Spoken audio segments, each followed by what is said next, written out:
Well, here I am. No intro, no theme song, no pomp and circumstance, or adorable witticisms to delight you all with before we delve into the nitty-gritty of it all. There are things in my tenure on the interweb that I never thought I would report on, let alone actually say. For example, I cite for you guys the ongoing Michael Bay Ninja Turtles fiasco. I'm not so jaded that I still don't get surprised by shitty news. However, never in my fucking nightmares did I ever think that the following words would come out of my mouth during an episode. Ben Affleck is the new Batman. And I don't think I could even tell you guys that during a goddamn April Fool's episode. Some things are just too fucking cruel and sadistic. Hearing Ben Affleck as Batman falls somewhere in between your entire family is dead and I just gave you full-blown AIDS on the bad news scale. I wouldn't utter such awful words if they weren't true. So, in the interest of comedy, we have prepared a small montage of people that we thought would have been better suited for the role. There you go. And you know what? I don't even feel like being funny at this point. Normally I can take stuff like this and make lemonade out of it, but I would just rather squeeze that pure lemon juice straight into my eye. Warner Brothers, Zack Snyder and company, I speak on behalf of the entire AC family when I say that you really screwed the pooch here. This is the casting blunder to end all casting blunders. Now, I'm not gonna hate on Ben Affleck for the myriad of mainstream reasons that have bombarded us for well over a decade.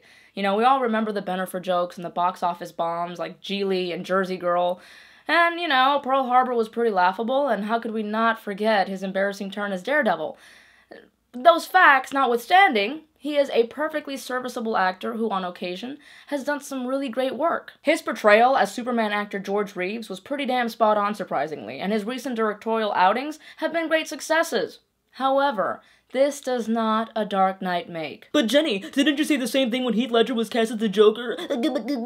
I hear you loud and clear, generic douchey McTroll voice. However, Ledger was a whole other animal and a different kind of actor. We had a relatively small body of work to hold him to, and not one film in that body of work flexed the right acting muscles necessary for us to envision him as the clown prince of crime. That was admittedly shallow thinking on our part, as he was truly able to inhabit the role because, as Chris Nolan said, he was fearless. The bottom line is, Affleck is way too big of a name. There needs to be suspension of disbelief in these films, and that is all but washed away if we see Ben Affleck running on rooftops in the cape and cowl. That very nauseating image seems completely laughable, and that's why this is so wrong on every level. Ben Affleck is a huge Hollywood star in the same vein as Tom Cruise, George Clooney, Robert De Niro, etc. Largely, that caliber of star at this point in the game just ends up playing themselves, regardless of the role. This, of course, takes you immediately out of the fucking movie. When Christian Bale was cast as Batman, he was still under the radar. Christopher Reeve might as well have come straight from Krypton. There is so much to be said for a relatively unknown actor to bring to life an iconic character because they themselves are not an icon in their industry yet. They are not bigger than the source material and thus won't serve as a distraction. This choice will go down in infamy. People will not forget where they were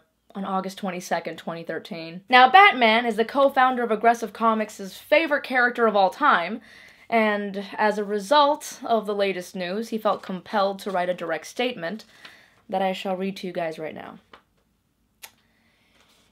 I was just about to go to sleep when the news was broken to me by my wife. Of all the things she could have said to me, fuck, I would have rather her say that she just participated in a gangbang with an entire football team. I am positively gutted and keep praying this is just a dream, or maybe the deal will fall through. All that work we have done since 1997 down the shitter. The end is nigh. Yep, he is currently on suicide watch. So what the hell do you folks think out there? Has the DC universe on film died for you before it has even begun? Do you think Ben Affleck will rise to the occasion and make us all eat bat guano? Share your thoughts, concerns, hopes, dreams, or whatever the fuck. And until next time, stay geeky, my friends. Seriously. Ben fucking Affleck. Just cut to black.